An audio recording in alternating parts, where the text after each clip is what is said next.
Olá, estamos aqui no Papo de Engenharia com o nosso amigo, irmão, engenheiro Ricardo Latiger, Engenheiro geólogo. geólogo, ex-diretor do Clube de Engenharia. Ao meu lado, Marco Antônio Barbosa, engenheiro mecânico, eu, Luz Barata, engenheiro mecânico.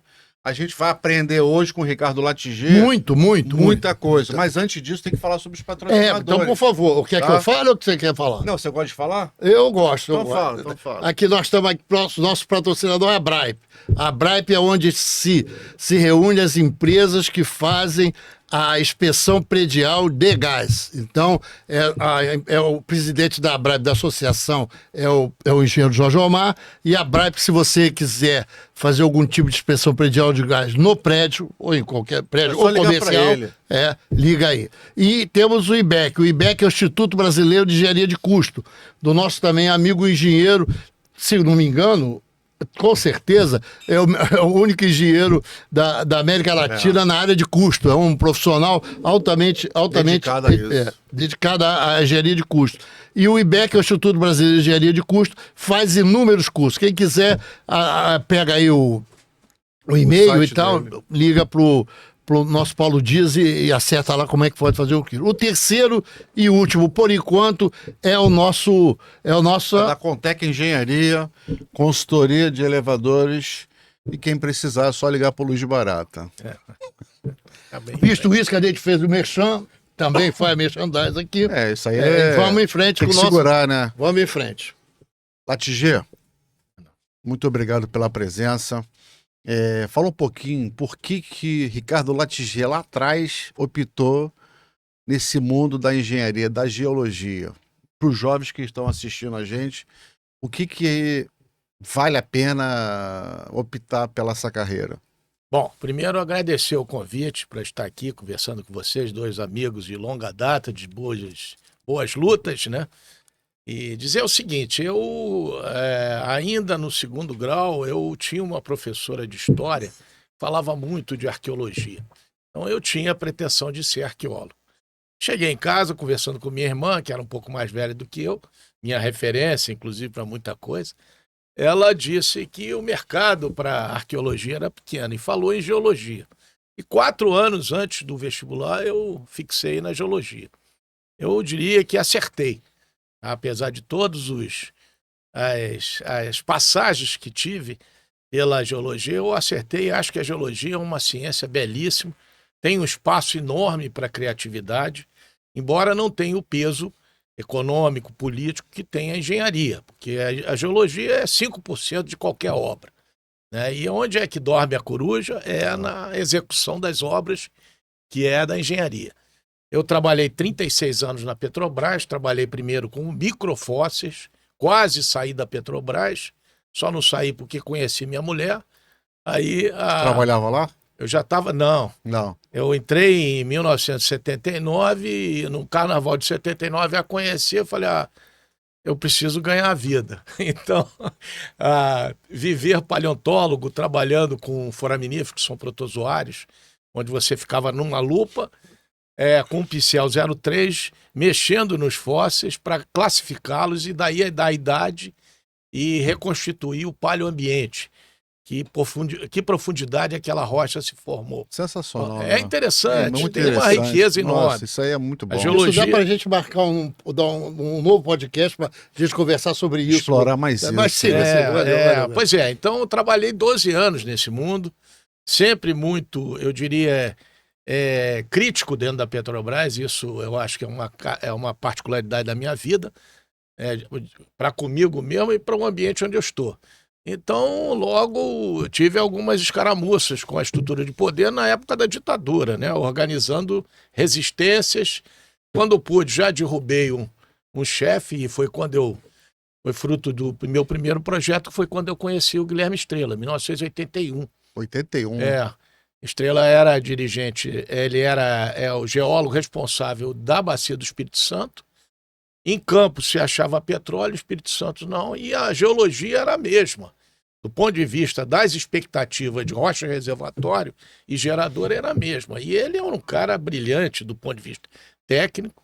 Ele conhece um trabalho de um francês que trabalhava na Chevron, e dali tem autorização de trazer esse cara para o Brasil, que revoluciona a interpretação das bacias, indicando que nossos geradores, a rocha que forma o petróleo, não estava na parte mais alta da nossa coluna sedimentar, mas lá embaixo, abaixo do sal. Esse é outro podcast que ele pode trazer aqui, tanto o Guilherme Estrela quanto o Latiger, para explicar melhor essa questão do pré-sal. A Guilherme vira, ele se torna o pai do pré-sal. Pois é, mas antes disso... Mas aí faz isso. Latiger, hein?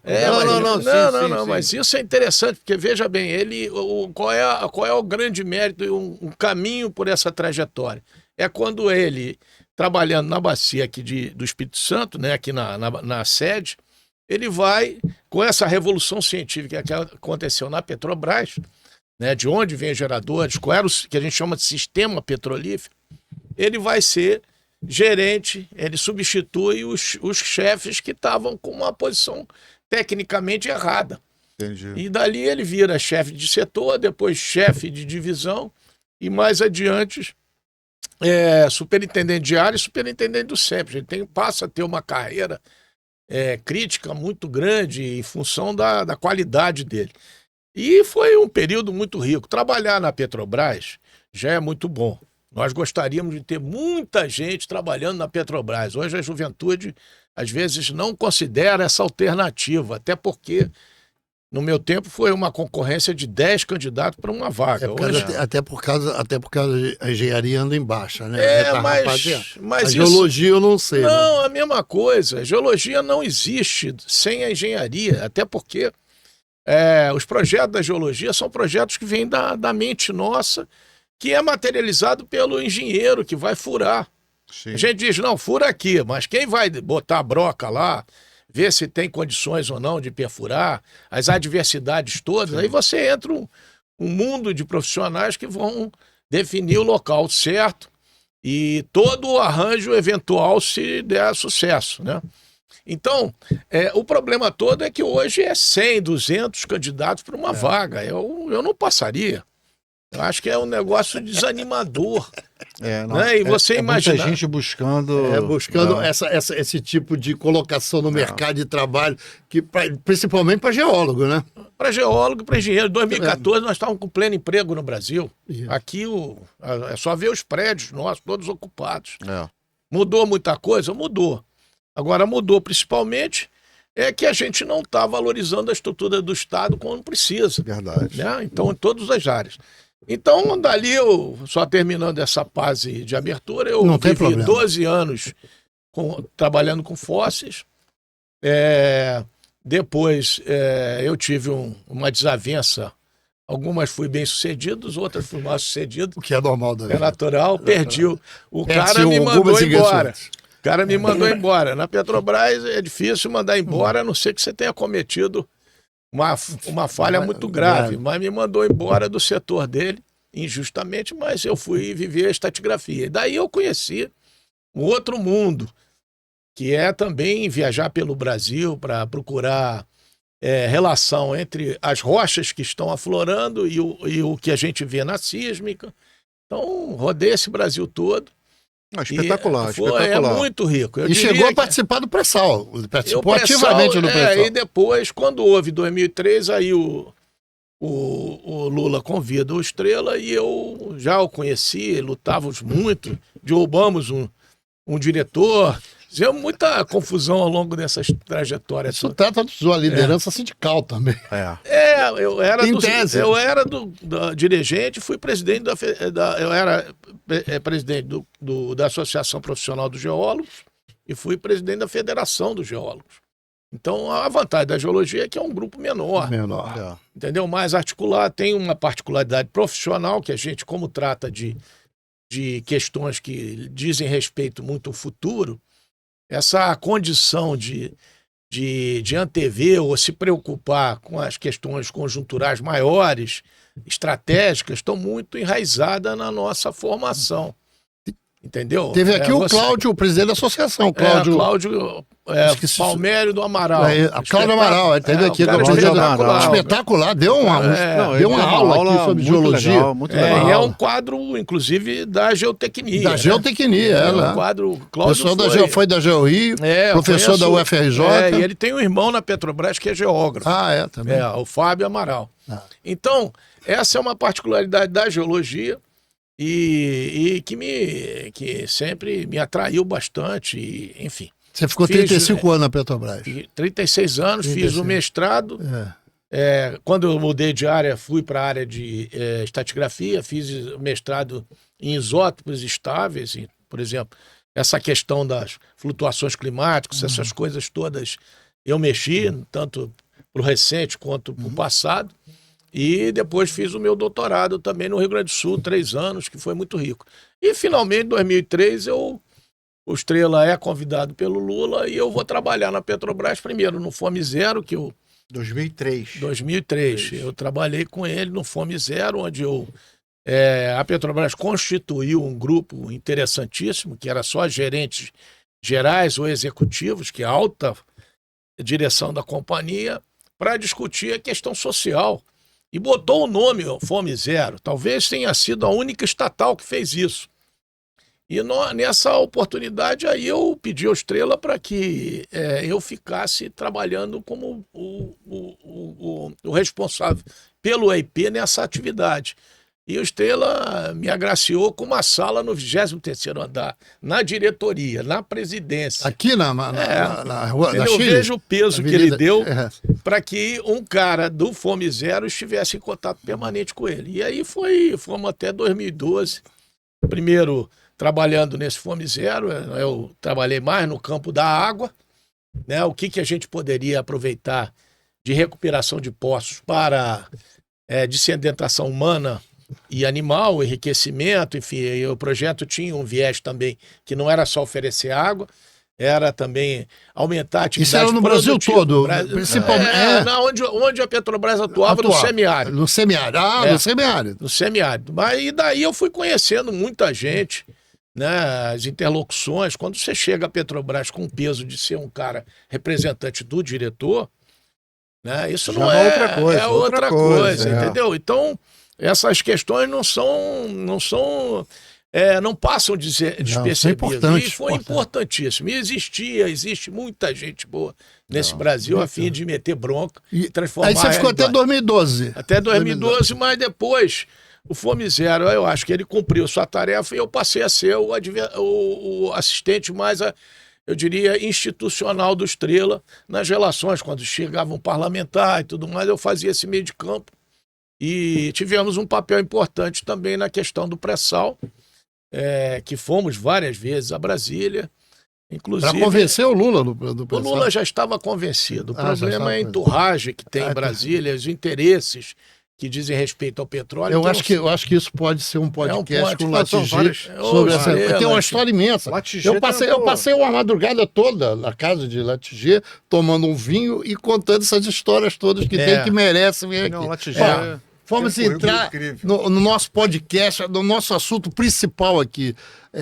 Ricardo, eu queria que você fizesse o que fosse possível para você explicar essa questão da lei 5.194 e o PL... 1024. Você começa onde você quiser para explicar um pouco e aí depois você vai para a sua ideia, que você, inclusive, teve uma versão, você propôs uma versão do PL. Por favor, Ricardo. Bom, primeiro eu devo dizer, eu acho que só necessário... para falar, a 5.194 é a lei dos engenheiros. Yes. A lei dos engenheiros. Pois é, um geólogo falando sobre isso. Engenheiro. Na verdade, eu me envolvi mais diretamente com esse assunto por 2 motivos. Primeiro, porque a proposta da lei, do jeito que ela estava sendo muito... penalizava os geólogos. Ela não resolvia os problemas dos geólogos e dos geógrafos, e dos meteorologistas e dos tecnólogos, do jeito que estava andando a primeira versão do Rogério Correia. Que foi, aliás, tem que se destacar, aliás, é um cara que... Rogério Correia é o deputado do PT de Minas Gerais. Depois eu vou dizer, me lembra para dizer onde é que ele está agora, porque é importante. Então, a Febragel estava interessada e imobilizada para isso. E eu era diretor institucional do Clube de Engenharia e achava que o Clube de Engenharia não podia deixar passar essa questão. Precisava dar a sua opinião. Então, juntou duas coisas.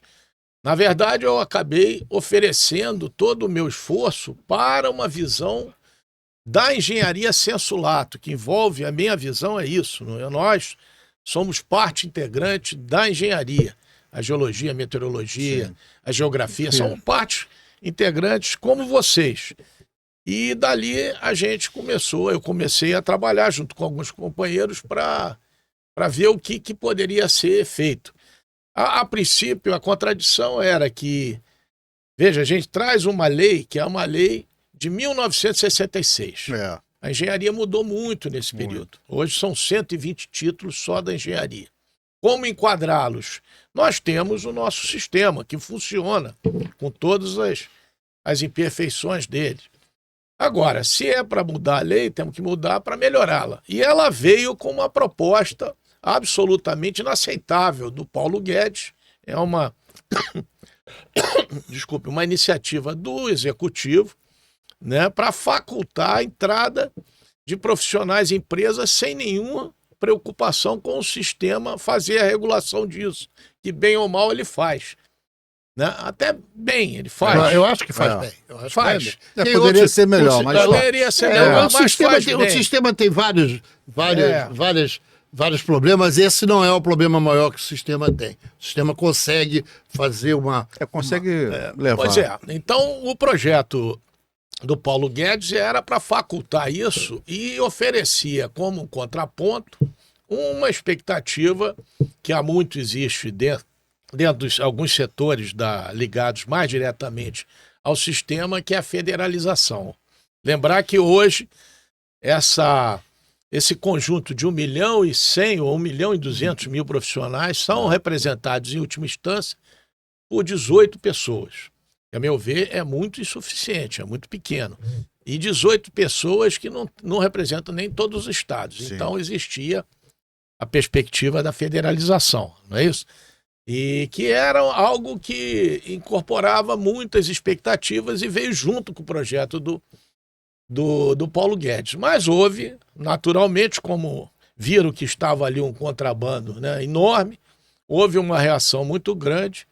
E aí abriu-se a oportunidade de você ter um relator, que foi o Rogério Corrêa, que modificou muito das questões originais do projeto, principalmente nessa questão. Isso é 2018. 2022. 22. Pós-pandemia já. Veja bem, 2020 é proposto, 2022, eu não sei se... eu acho que ele é aprovado, o projeto, na Comissão de Trabalho e Funcionalismo Público, acho que o nome é esse, CETASP. Tá. E eu acho que ele é aprovado em 2023, depois de 4 propostas do relator Rogério Corrêa. Nós mesmos levamos nossa proposta. Aí ele fez 4 alterações no projeto original e foram rejeitadas as 4. Não, a última foi aprovada. Foi aprovada. Porque ela foi melhorando, né? Ele foi melhorando. Mas ele foi melhorando com interferência de vários do sistema. Agora, veio uma proposta original do CONFEA. O CONFEA, né? Vamos falar aqui. O CONFEA trabalhou desde o primeiro momento para que tivesse uma proposta. E foi a proposta que originou a primeira sugestão, enfim. E essa foi a proposta que contrapôs a proposta do governo. Do Paulo Guedes. É verdade. A primeira já veio mudando muita coisa. E nesse processo a gente começou a trabalhar. Qual era a contradição que a gente via? Por exemplo, o enquadramento. Nós temos um conselho que é conselho da engenharia e da agronomia. Nós somos só isso? Né? Aí colocaram o conselho de engenharia, agronomia e geociência. Geociência não existe do ponto de vista formal. E uma lei precisa ser formal. O que é geociências? Entendeu? Pode muito bem ser cunhado no jargão, no discurso lá de qualquer um, mas precisa quando estar você vai escrito para a em algum lei, lugar. Mas para a lei ela não serve. ela não serve. É. Então, isso foi um dos primeiros pontos que lá esses setores da geologia, meteorologia reivindicavam, né? E nós temos um histórico de segregação que nos preocupava que não deixasse passar essa oportunidade para corrigir esses erros. É o geólogo, o geógrafo, o meteorologista meteorologista e outros que e saíram, outros né? Que saíram. Por exemplo, o técnico não podia ser eleito. O presidente da República pode ser um operário, mas o técnico não pode ser presidente do sistema. Nós tivemos que botar dinheiro numa ação a nível federal para um colega, o Pablo, concorrer e ganhou no Rio Grande do Sul. Imagine, o cara tinha prestígio. Entendeu? Então. Você está dizendo que o geólogo não podia ser presidente? Nós tivemos problemas de interpretação da lei que vetaram. No tempo aí do Zé Tadeu, inclusive. Isso veio carregando por muito tempo. Veio. E O Pablo conseguiu. Esse sistema tem umas coisas de preconceito tão arraigado que quando eu fico arrepiado. Né? Aí, nesse sentido, você percebe que os arquitetos saíram, os técnicos industriais saíram, e todos vão saindo porque não são agraciados. E eles querem ter voz, acaba não tendo voz. Você tem um preconceito contra os caras vão procurar o caminho deles, e tá certo. Mas, enfim, eu acho. Nós tivemos essa discussão na década de 80. Me lembro. Pensando em criar um conselho próprio da geologia. Eu sempre fui contra.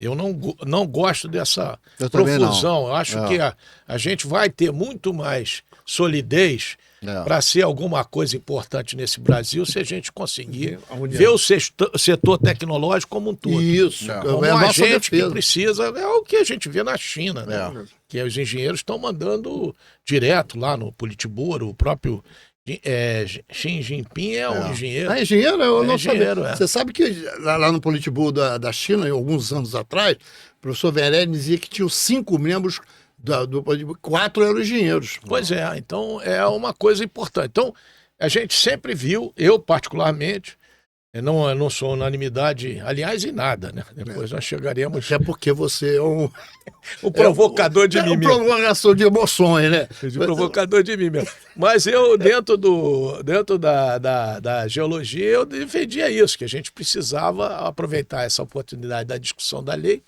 não só para resolver os problemas dessas anomalias, né, discricionárias, como também pensar na lei em vários aspectos, né? Então foi isso que aconteceu e nós acabamos redigindo um texto, né, que é um texto bastante ousado, que foi discutido no clube. Acho que não tinha naquela época ainda a fleuma, a discussão que está atingindo agora, né? E então o clube apresentou uma proposta, aprovou no seu conselho diretor, divulgou, mas é uma proposta de 2022. Você agora discutiu essa proposta no Arte Agora. Você, né? Eu fiz porque o Arte Agora foi um provocador, foi um negócio interessante, porque aquilo foi aprovado, a proposta lá na comissão, passou na comissão, e ela foi para uma outra comissão, que é de Finanças e Tributação, onde estava lá esperando, letárgica. E o relator não é mais o Rogério... Não, era outro. E o relator dessa última etapa acabou sendo o Hugo Mota, o atual presidente. E ele apresentou uma proposta no dia 11 de dezembro do ano passado, 5 de dezembro do ano passado, para ser votada no dia 11. E tinha um apoio, essa notícia... Só mais uma coisa, Ricardo. Vocês param a hora que quiser, por favor. Porque a lei vota na Câmara dos Deputados, depois vai para o Senado e depois é homologado. Não vai à Presidência da República. Não, vai para a Presidência da República. Ela vai sancionada. E é o seguinte, se for modificado no Senado, volta. Com o direito da Câmara a rejeitar o Senado. Ela ainda está na Câmara. Na Câmara, na segunda instância. E nessa instância, eu estava vendo hoje, estava vendo ontem, eu vi que já foi definido ontem a comissão, só para não esquecer isso. Claro. E o presidente da Comissão de Finanças e Tributação vem a ser o Rogério Corrêa. Então, isso eu não acho ruim. Não é. Nós andamos trabalhando para... Mas depois eu chego nesse aspecto aí. Então, essa questão, o que aconteceu? No dia 11, a notícia que nós tivemos, ninguém assinou, nós não vimos esse documento, é de que havia um apoio de todos os presidentes dos CREAs para a proposta do Hugo Mota, que era uma proposta que tinha uns contrabandos inadmissíveis. Os eternos jabutis, né? Jabutis. Você já sabe alguns, né? Vocês querem falar? Ou não, pode falar alguns, né? Não, primeiro que você tinha a prorrogação dos mandatos dos presidentes de entidade por mais um ano. Esse é o principal. Não, tem coisa, mas... Ele tinha também o pagamento de plano de saúde e mais um penduricário para esses diretores. Né? Coisas assim. Entendeu? Então, e ainda tinha uma interpretação da lei sobre a possibilidade dos profissionais que, a nosso ver, andava para trás. Sobre profissionais estrangeiros que, a nosso ver, andava para trás. Essa é pior, né? Essa é pior. E aí, o que aconteceu? Para nossa surpresa, o que era certo que ia ser votado e aprovado, o próprio Hugo Mota retirou a proposta no dia da votação. Apresentou e depois retirou. Retirou? Ele já tinha sido apresentado e retirou. Então, o que nós soubemos nas entrelinhas era de que o pessoal lá ligado à Paraíba, as lideranças de lá, mostraram a inadequação dessa proposta, que ia ser um desgaste político para ele muito grande. Né? Existia alguns interesses. Jabuti não nasce à toa, não sobe a árvore à toa. Né? Alguns... Mas, Ricardo, tem uma coisa que pegou mais, e que até o professor e engenheiro Jorge Bittencourt falou, que era a questão dos profissionais estrangeiros. Eu acho que isso se mantém na lei, continua. Isso é utilizado como um instrumento de barganha. Eu mudo a lei e aí vocês facilitam. Essa na origem. Na origem, mas agora... Agora essa questão precisa ser examinada com muito detalhe. Inclusive porque nós, por exemplo, na nossa redação, procuramos observar o texto atual, entendendo que o texto atual serve, e botar algumas coisas a mais, particularizando as empresas, enfim, a questão de você ter profissionais acompanhando o produto, né? Que foi assim que a China cresceu. E foi assim que a gente estava pensando. A Coreia do Sul cresceu. Você... Na área tecnológica. Educação e área tecnológica. Exatamente. Trazer os profissionais para fazer em casa, né? Você, em vez de... a Boeing vai construir o avião na China. Aí você bota a engenharia de conhecimento, profissionais colados com profissionais dele que sabem fazer isso. Aliás, nós tentamos fazer isso na Petrobras com as turbinas, inclusive. Essa área que onde está motivo de briga lá na Ucrânia, nós andamos lá vimos 4 empresas de turbinas lá. Enfim, e não conseguimos materializar. Porque isso inclusive, não quero mudar de assunto, inclusive é uma discussão das turbinas de Itaipu, e inclusive é uma discussão dos aviões comprados pelo Lula, que só comprou quando o nosso antigo know-how fosse repassado pelo governo sueco, né? Pois é, o Gripen, né? Gripen. Mas essa é uma questão chave, porque essas são as chamadas produtos, tecnologias dual, que servem para o civil e militar. Isso é guardado a 7 chaves. A nossa ideia era trazer as turbinas que elas servem também a aviação, como as nossas plataformas. São 25 mega cada uma delas e a gente precisa de 4 em cada plataforma. Mas, enfim. Então, a questão dessa abordagem, ela precisa ser examinada com mais detalhe. Essa eu acho que ela precisa encontrar um texto que seja um texto... O que nós temos hoje é o texto mais ou menos que nós seguimos, nós do Clube de Engenharia. E existem interpretações diferentes sobre a visão do que o Hugo Mota apresentou. E a Paraíba também tem alguma divergência? Mas isso eu acho que o importante desse debate aqui é a gente não aprovar nada sem uma discussão muito Teve livre. audiência pública alguma? Teve, mas, enfim.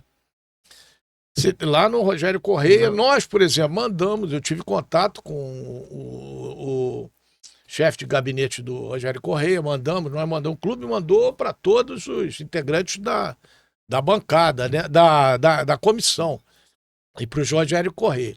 E acabou no texto do Rogério Correia, ele tirando a palavra geocientista, mas deixou de novo esses profissionais de novo à mercê da hermenêutica de advogados e juízes. Me diga só uma coisa, Ricardo, eu fico te interrompendo, depois se quiser pode me dar uma bronca. Deixa eu te falar uma coisa. Tem duas preocupações que eu tenho com mudar a lei. Uma você falou lá atrás, quando a gente começou. Depois eu vou falar o que eu acho que é mais quando você muda a lei, cuidado para não mudar para pior. Você falou isso, então a gente tem que ter a gente está acompanhando isso, o sistema está acompanhando, o CONFER está acompanhando, com engenheiros acompanhando, porque esses advogados eu sei que o CONFER tem um monte que vive dentro do plenário, vive dentro do Congresso Nacional, mas nós estamos acompanhando, ou só você, ou só o Clube de Engenharia que acompanha essa discussão? Eu acho que essa discussão, esse debate aqui é um exemplo. Da preocupação. Da preocupação. Então, eu acho que nós estamos avançando muito do que foi antes. Você via lá no CREA mesmo, nós tivemos num evento do CEDER que discutiu isso. Mas acabou sendo muito focado em algumas pessoas que estavam atuando. E o que aconteceu? A proposta do Hugo Mota motivou entender melhor o que estava por trás disso. Que podia ser terminativo isso, já ir para o Senado. Né? E aí a mudança da legislatura, já temos outra composição dessa... Já temos outro relator? Não foi definido. Isso é uma disputa que está hoje, né? Rogério Correia está querendo voltar para a relatoria? Não vai. Ele é presidente, ele não vai fazer isso. Seria ele é presidente de comissão hoje. Ele é o presidente da comissão. Ele vai pautar ou não se eu acho que foi, do ponto de vista estratégico, isso foi uma coisa importante.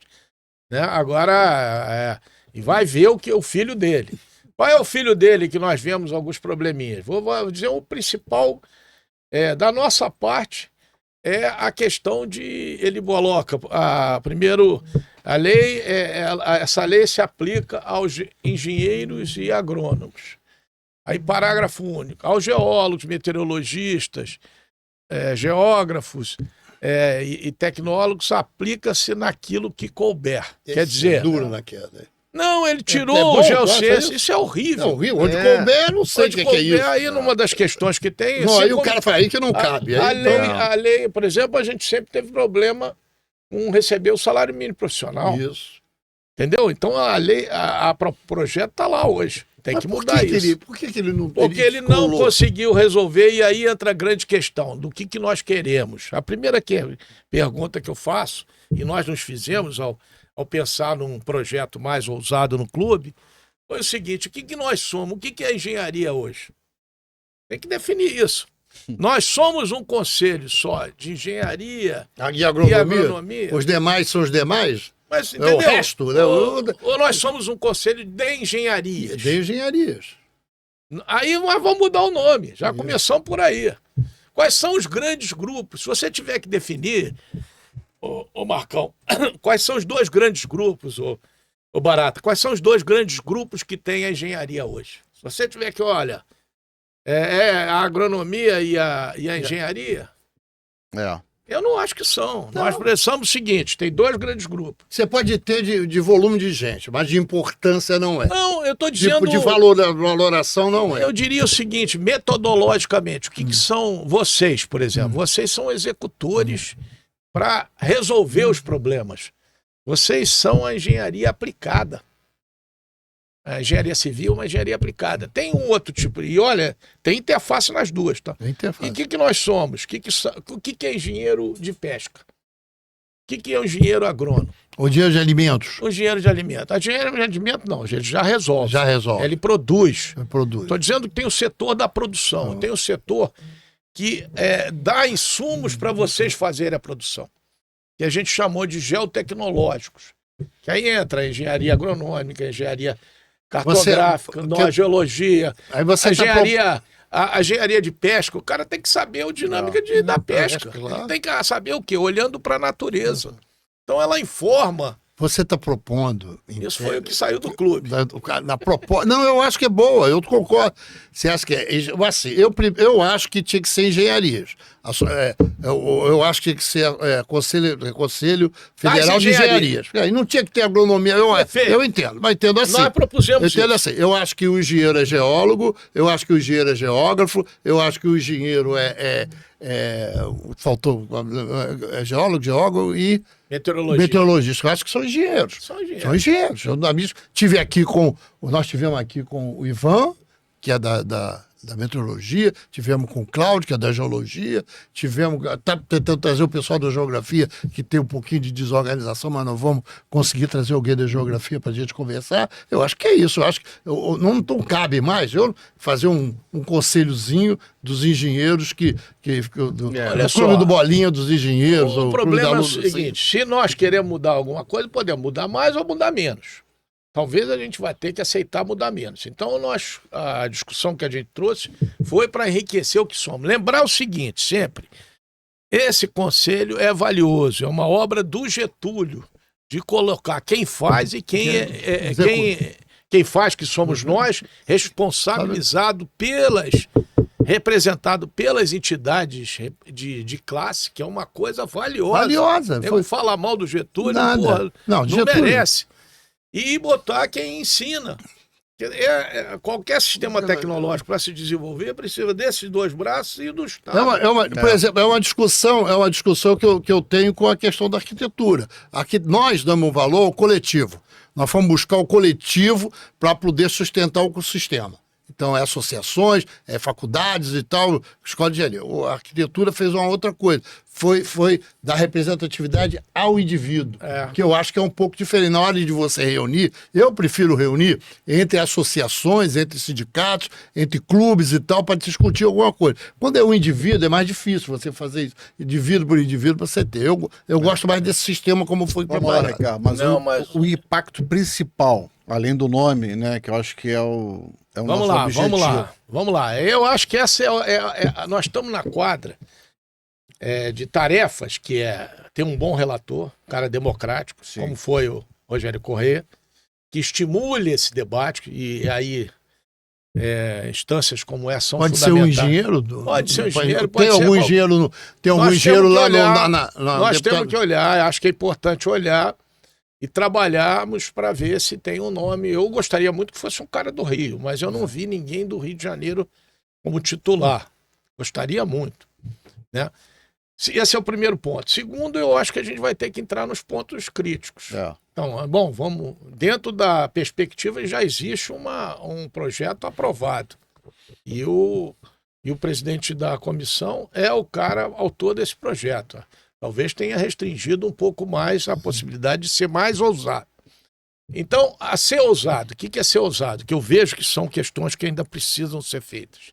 Essa é uma discussão do que nós somos, mas ficará do jeito que está. Se corrigir, é só botar na primeiro parágrafo. Essa lei se refere aos engenheiros, agrônomos, geólogos, meteorologistas, pronto, acabou.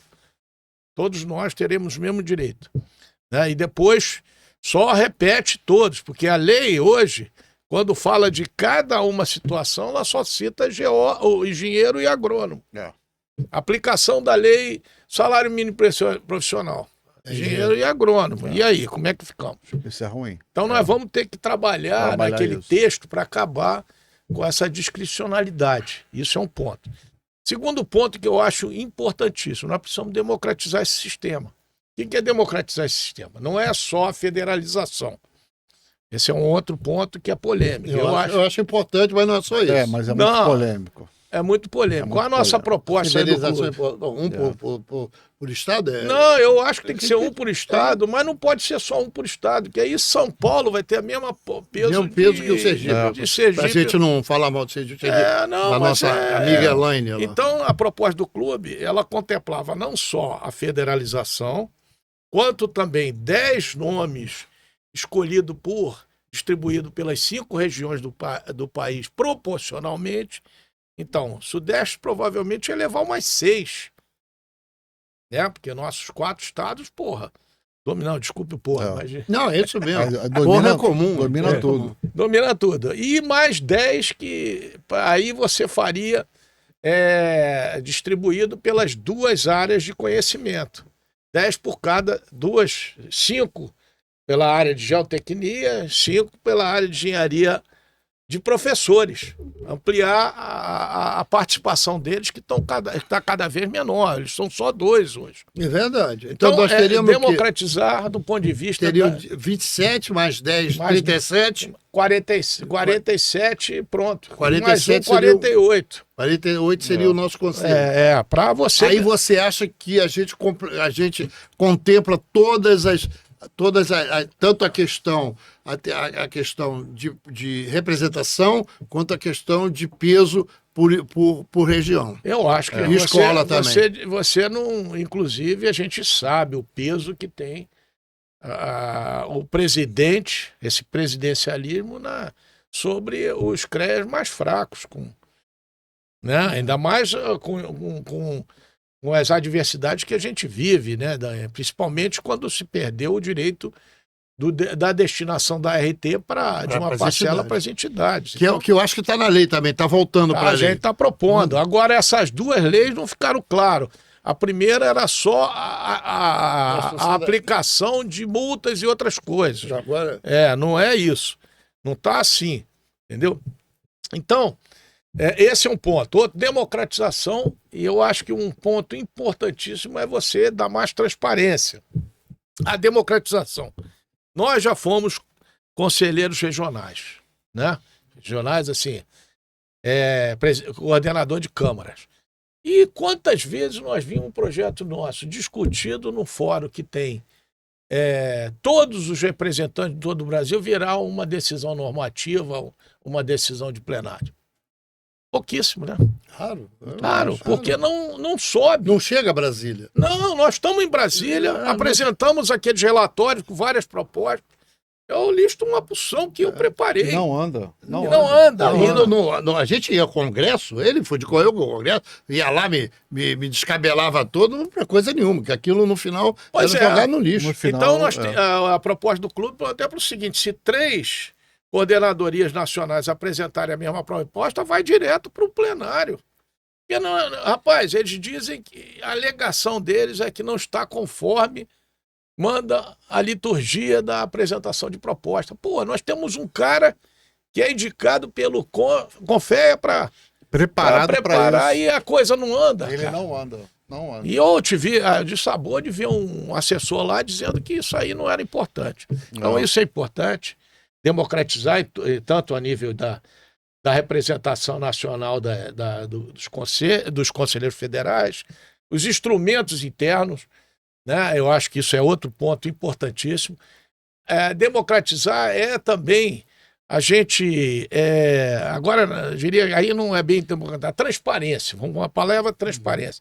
Eu acho que o tempo também deve estar... Não tem problema. Não, mas Vamos nós conversar. temos. Transparência. Perto, a gente fala. Transparência. O que é a transparência? O sistema, ele precisa chegar mais à sociedade e não chega. O que é chegar à sociedade? Hoje nós temos a 1073 que define que o profissional vai exercer a profissão naquilo que ele se formou. Sim. Agora eu pergunto, o sistema tem capilaridade com as universidades para arquivar o que o egresso cumpriu a nível da sua grade escolar? Não tem.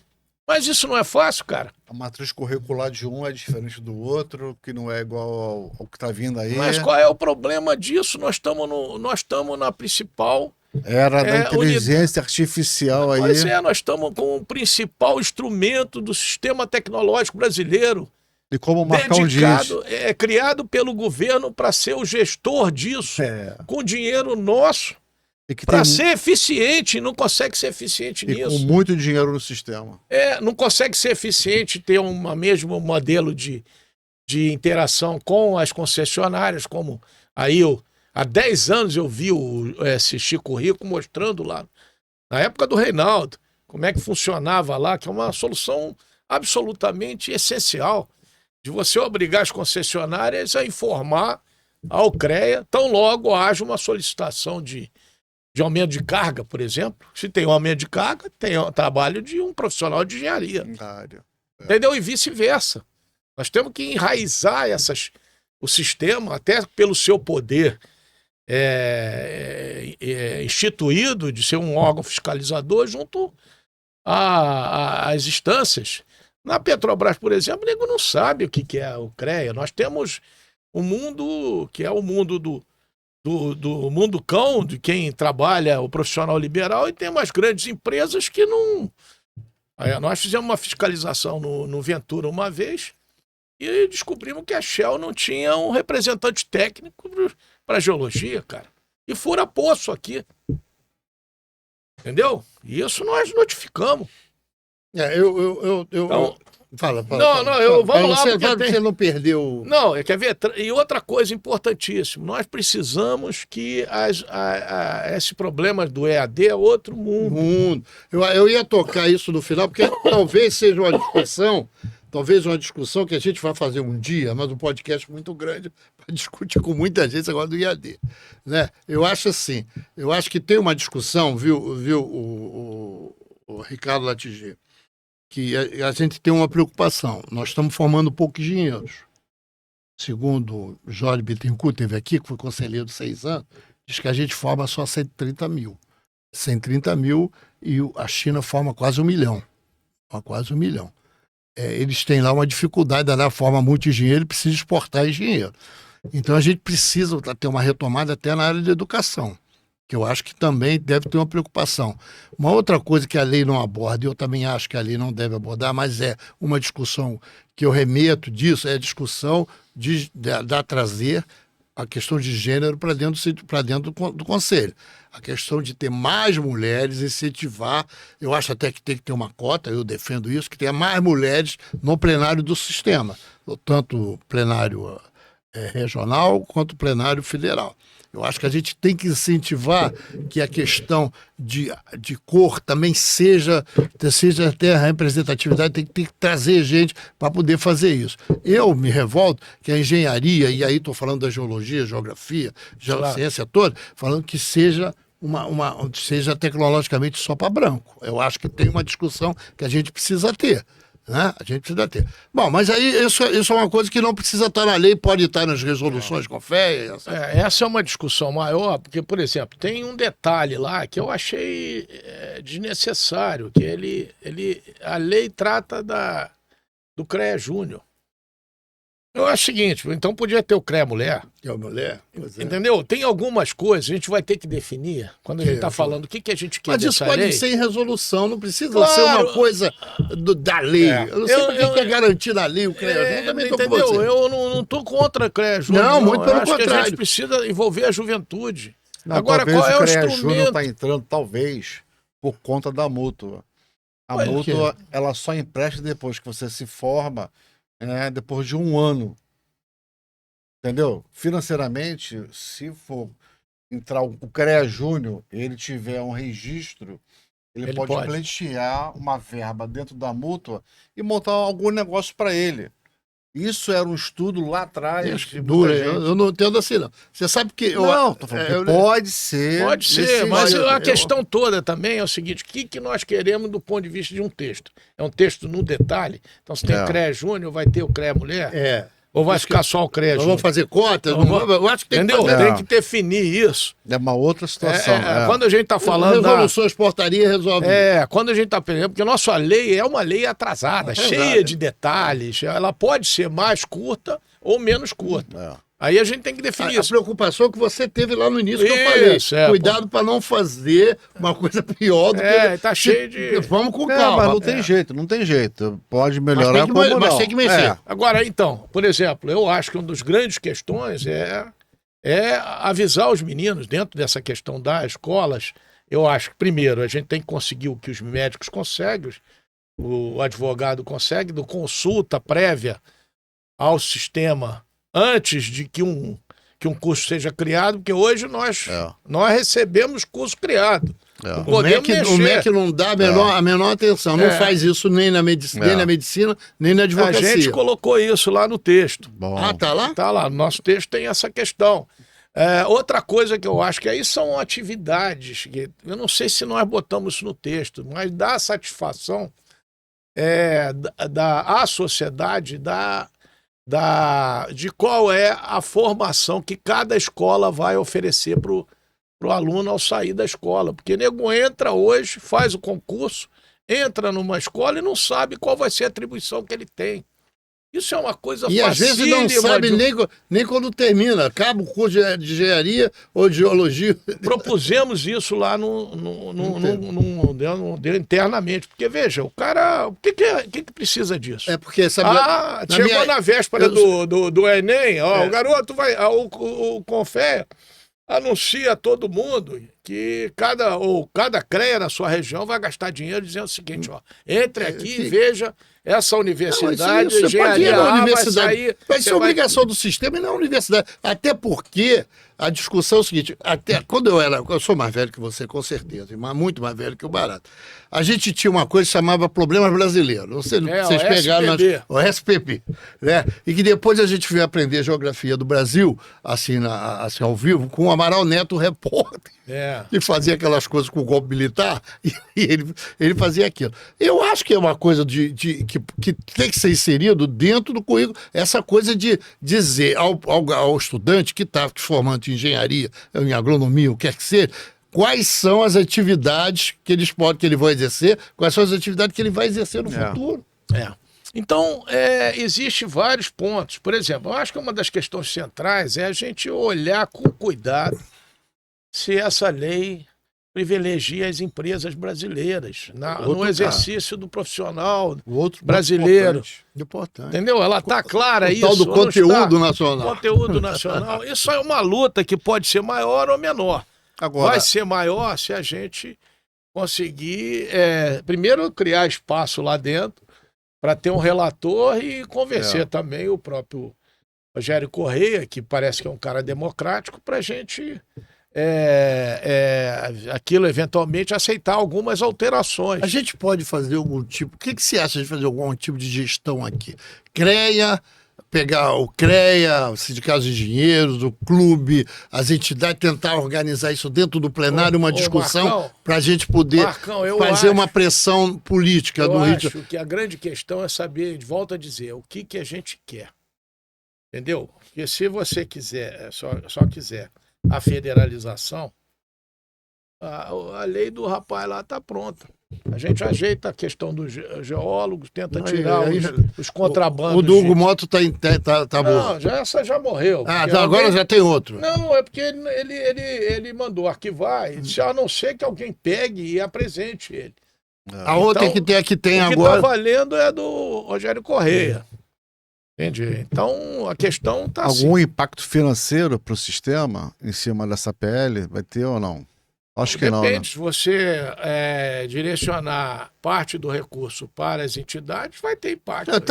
Não vai dar plano de saúde para todos os... Aí vai ter. Não, mas mas essa aí eu não estou nem considerando mais. Repassando 10%, não é isso que estão falando? Não tem problema nenhum. Eu acho que não é nenhum 10% problema. para quê? Para RT? Para as entidades. Claro! Estamos juntos. Eu acho que 10% é pouco. Não. Eu acho que eu não sei, mas eu acho que a força do sistema é a entidade.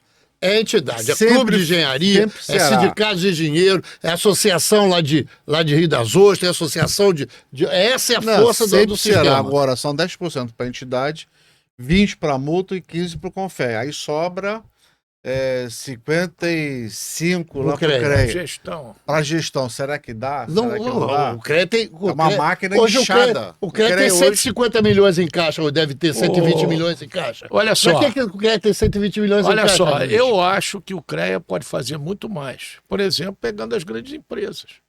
O sistema de petróleo, eu nunca tive um relatório meu pagando a RT. Entendeu? Esse é outro... Eles ficam todos arquivados na ANP. A gente fez uma proposta, inclusive, que preservava a questão do sigilo. Então você pega um backlog, passou o prazo de sigilo, a ANP faz uma parceria, informa Você tal. acha que precisa mais fiscalização dos CREA regionais? Dos CREAs junto com... Aí tem que ser o sistema determinando isso nacionalmente. Agora precisa ter proposta para que isso aconteça. Entendeu? E para o profissional, nós tivemos um diretor da Petrobras que era o cara que construía os navios todos da Petrobras. E aí se aposenta e vai trabalhar numa empresa e não pôde porque ele era engenheiro elétrico. E ele não tinha essas coisas. Então, Ele acabou não construindo o currículo. Não construiu o currículo E pela atribuição dele, ele estava com desvio de função. desvio de função. Ele podia ser enquadrado. Entendeu? Isso é muito complicado. exercendo ilegalmente a profissão. Entendeu? Essas coisas é uma discussão que a gente já teve quando eu estava lá no CREA, que a gente teve muita discussão. Isso eu acho que não deve ser assim. Não, eu acho que, na verdade, quando o cara prova a sua competência naquela área que ele fez, que não está afim daquela da graduação, tem que ter uma comissão que estuda aquilo, faz uma inter-relação com a pessoa, e você não vai considerar ele engenheiro mecânico ou engenheiro naval, mas considera ele uma pessoa que tem essa expertise. Não tem nenhum problema. Mas a Ele nossa não vai... resolução é muito ruim. Não, Pois é, eu mas acho que então o plenário é um plenário muito velho. Aqui tem uns conceitos muito arregados. Eu falo regional. É difícil. O regional, E federal o federal eu também. não conheço, que eu não tô Aí eu acho que às vezes Mas não é despreparados, de tempo, você sabe? não. É despreparo. É despreparo É. de conhecimento. Eu acho que falta conselheiros mais técnicos. Eu acho que falta isso. Isso. Existe um conselheiro que é muito de bancada, aquele gestor, ele não conhece e quer aplicar aquilo que está. Eu ia falar uma frase que o Roberto Freire falou para mim em 2001, 2002, mas não vou não, porque Não, a gente é tem uma que coisa tomar mais cuidado, complicada. Não é mais complicado do que ele achava do plenário do Confea. Mas é exatamente isso. O que você precisa é o que a gente está correndo Se a atrás. gente ampliar o número de profissionais, Quem sabe? democratizando, a gente resolve muito dos problemas de mulher, de tudo mais. Eu acho que ali no processo eleitoral, articulando um processo eleitoral que seja uma eleição, por exemplo, o Rio de Janeiro, o Sudeste tem direito a 6 nomes. Aí vai compor uma chapa, ou não vai ser uma chapa, mas enfim, 6 nomes que se agregam para concorrer. Até o clube acabou com chapa. Que eu acho que foi decisão nossa. Para evitar, talvez seja até melhor. O Latigê, o que me verdade. O que me deixa constrangido e às vezes até irritado é que o sistema é milionário.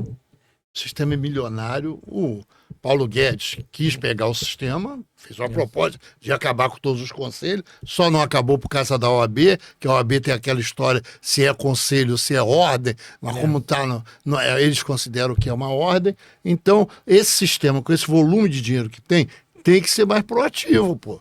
Tem que ser mais fabricar coisas que vá valorizar a questão da engenharia, da geologia, da geociência, o que for. Não, eu acho que é um sistema que faz por pouco. isso que a nisso. PL está vindo aí. Mas essa PL...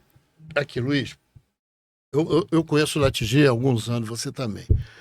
Pouca gente sabe que está discutindo essa coisa da 5.194. Sim. Eu quero dizer até isso. A gente, depois do Hugo Mota, aí teve a primeira, no Arte Agora, que eu participei, que teve o Modesto, que foi conselheiro federal. Estava possesso com aquele processo. Entendeu? Então, ali é que a gente começou e está tendo uma rotina de uma apresentação a cada sexta-feira. Agora deu uma interrompida. Eu acho que a grande questão... É uma espécie de uma live, né? Live exatamente. Fica gravado lá. Com personalidade. Já foi o Marco Túlio, já foi várias lideranças. Mas eu acho que o sistema, o CREA Rio, por exemplo, podia pegar o Latigê, que é um especialista na lei, um conhecedor da lei, um bom conhecedor do sistema, um estudioso do sistema, e juntar 2 ou 3 que tem Carmen, que é conselheira federal, o Bittencourt, que foi 6 anos conselheiro federal, fazer um comitê e andar por essas universidades, por esses locais do estado do Rio de Janeiro, tentando discutir isso, informando. Cara. Volto a dizer, eu acho que a tarefa que está posta para gente, que é vanguarda, vamos chamar assim, a gente que está preocupado, está na frente disso, é saber o que é possível a gente lutar hoje. Entendeu? Porque se a gente chega... O mundo é enorme nessa...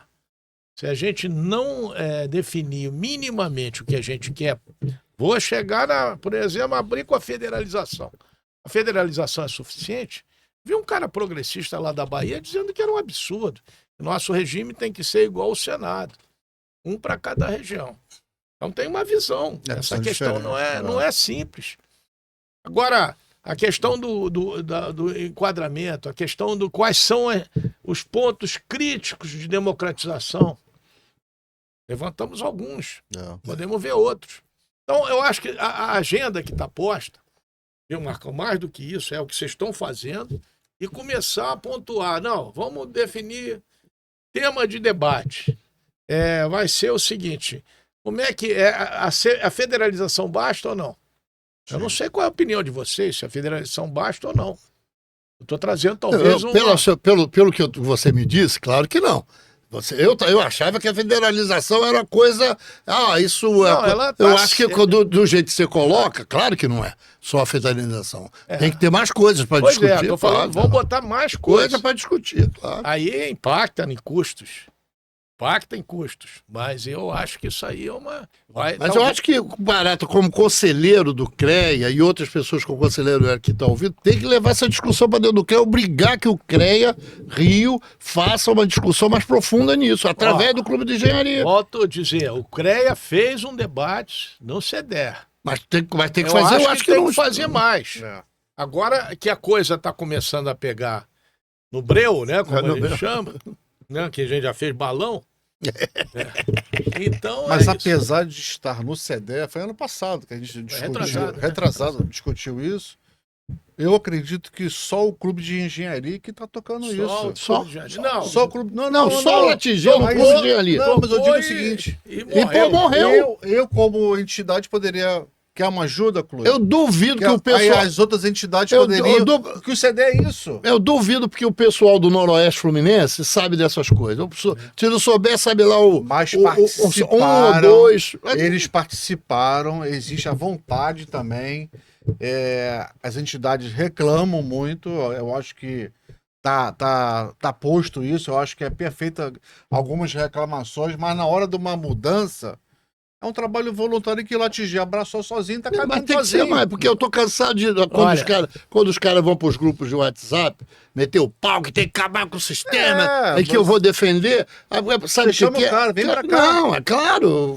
Mas aí a gente tem que levar alguém que mostre, olha, o que está acontecendo. Essas são as nossas dificuldades. Olha, se encaixa aí, vê onde é que vai te atender ou que não vai. É um trabalho muito voluntário. É um interesse, que na verdade é o seguinte, o que eu percebo?